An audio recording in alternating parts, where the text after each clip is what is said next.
8 a.m., Monday morning. I arrived at the office early. Entering through the nondescript and well-concealed back door set off a rubbish-strewn back alley. There is no way you'd know there was a place of business here unless you had prior knowledge of the location, but then that's the whole point. I stood at the reinforced steel door, looking up at the CCTV camera as I waited for the on-duty security officer to let me inside. Several seconds passed before I heard the buzzer sound, and the heavy door swung open a moment later.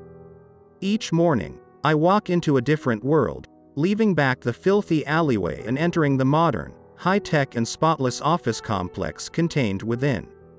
I jumped ever so slightly as the heavy steel door slammed shut behind me. I never quite get used to the sound, even though I've worked here for years.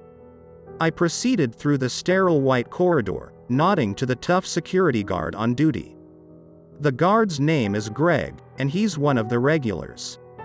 A butch ex-military man with deadpan stare, a face like thunder, and a pump-action shotgun hidden underneath his desk. This guy always made me nervous. I nodded in Greg's direction and sheepishly wished him a good morning. All I got in return was a curt grunt. Greg was a man of few words, but this suited me fine, since I was in no mood for small talk. I went through the usual morning ritual, emptying my pockets and placing my electronic devices in the plastic tray, as I walked through the security scanner. They didn't take any chances here, for good reasons. Once Greg had finished frisking me, he informed me that there was a package waiting for me in my office. I thanked him, feeling a chill as I did so. I didn't know what this mystery package contained, but I suspected it was nothing good. I took the elevator to the 9th floor, standing impatiently inside the steel box as I was forced to listen to tedious piped music. Small details such as this frequently reminded me of the surreal nature of my situation. The elevator doors slid open and I proceeded onto the floor, striding through the office space, down identical corridors and past neatly laid out computer terminals, workstations, and water coolers.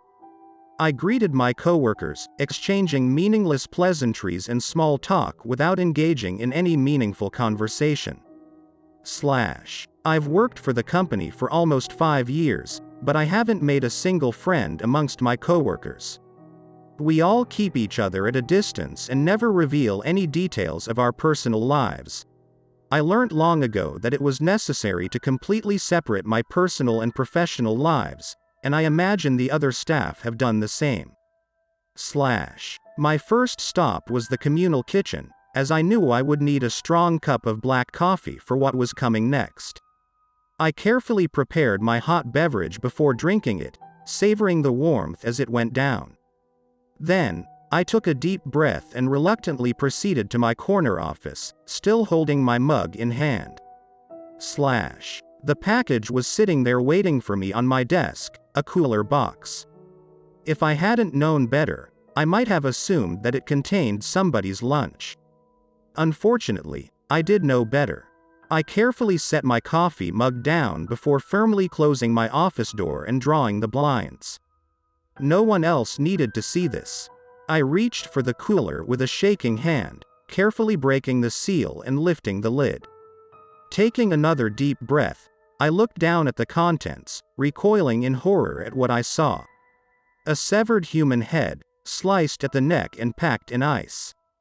The head was that of a human male aged in his 40s or 50s. His bloodshot, dead eyes remained open, staring up at the ceiling, and his mouth was gaping wide, as if trapped in an eternal scream. Unsurprisingly, his skin was a ghostly shade of pale, as all the blood had been drained from his face. I remained in a state of shock for a moment, fighting back my revulsion to examine the victim's face in more detail. It didn't take me long to recognize the dead man. I'd never met him, but his photograph and profile were contained within the encrypted file I'd provided to a particularly challenging client just 2 days before. This client had been contracted to carry out a very specialized and difficult task, one which I hadn't expected him to complete. but the severed head on my desk meant the contract had been fulfilled. So, despite my revulsion, I was able to breathe a sigh of relief, knowing that the job had been done, and my commas.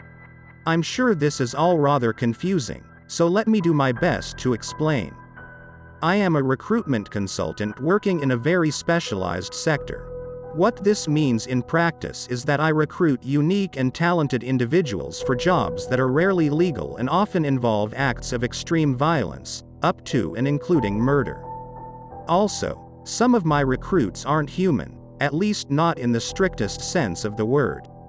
So, how did I get into this nefarious line of work? Well, that's a question I ask myself on a daily basis.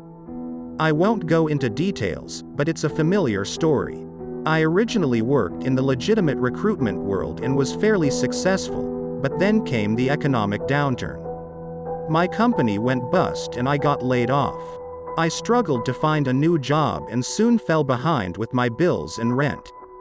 You can probably guess what happened next. A fantastic job offer came out of the blue. Naturally, there were very few details of what the role would entail, but the pay and conditions were both excellent, and they were offering a signing-on bonus which would more than cover my overdue rent and debts. It seemed too good to be true, and of course it was. To be fair, I was suspicious, but I'd become desperate and so didn't ask too many questions. They sucked me in, and now I can't escape. These aren't exactly the kind of people you can walk away from.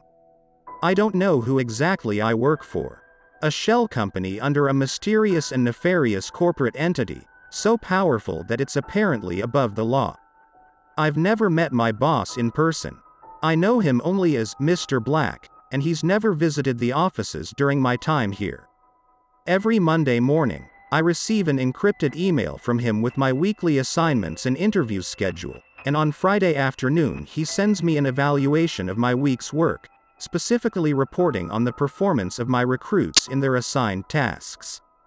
This detailed report analyzes such variables as body counts, cash and valuables looted, premises destroyed, and even governments destabilized or overthrown. Anything goes in this company. Each individual recruit will be assessed and rated on their performance, and a decision will be made whether to retain their services for future jobs.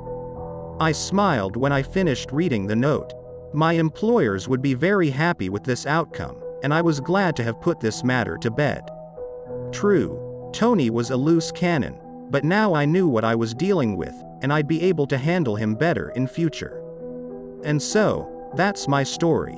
You may well judge me and think what I do is evil. But I didn't choose this life, and I've got to make a living.